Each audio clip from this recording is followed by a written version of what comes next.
మా రాధా ఏంటన్నా? రవి ఇంకా రాలేదు, పూజకి టైం అయిందమ్మా, ఏం చేయనా అని. మీరు పూజ చేసుకోండి గారు. రవిబాబు వస్తే నేను కూర్చోబెడతాగా. నేను పూజ చేసుకోమంటా?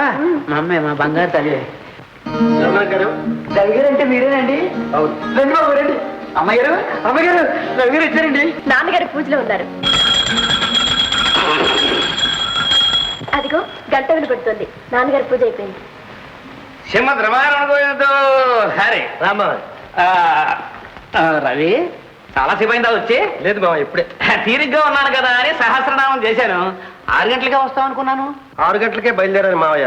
అనుకోకుండా స్నేహితుడు కలిశాడు, ఆలస్యం. పోని వచ్చావు, అంతే చాలు. అమ్మా భోజనం వడ్డించు. వద్దు మావయ్య, భోంచేసే వచ్చా. విన్నావా? పేదవాళ్ళ కొంపలో భోజనం చేయడానికి మీ బావకి ఇష్టం లేక?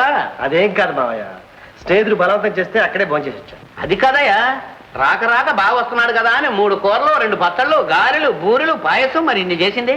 కాస్త పాయసం ఉన్నా తీసుకో. అమ్మా బావకు పాయసం పట్టరా. అవును, తమ్ముడు వేణు ఏం చేస్తున్నట్టు? ఏం చేస్తున్నాడు? కాలేజీకి వెళ్తున్నాడు, పరీక్షలు రాస్తున్నాడు, ఫెయిల్ అవుతున్నాడు, మళ్ళీ కాలేజీకి వెళ్తున్నాడు. అంటే ఈసారి కూడా పోయిందన్నమాట. అదే అదే అదే. చూడు రవి, కుర్రాళ్ళని చదువుకన్న కోతుల్ని వదిలినట్లే. సినిమాలు, సిగరెట్లు, ఆటలు, పాటలు ఇవి తప్ప అక్షరం ఒక్క అంటదు. అమ్మాయి పాయసం ఓ పంచేవయ్యా, ఇక నుంచి వాడిని మా ఇంట్లో పెట్టు. నేను దగ్గరుండి చదివిస్తాను. ఆ డబ్బేదో నాకే పంపించు. అవసరానికి ఇచ్చి లెక్కలు రాస్తూ ఉంటాను. అలాగే మావయ్య, వాడొక దారికి రావడం చాలా అవసరం. ఆ పూచి నాది. వాడిని ఫస్ట్ క్లాస్ లో పాస్ చేయిస్తాను. ఏదమ్మా పాయసం? నాన్న పాయసం. ఆ నల్లపిల్లి తాగేసింది. అది రోజు దొరికిందల్లా తాగుతూ ఉంటుంది. పర్వాలేదు మావయ్య.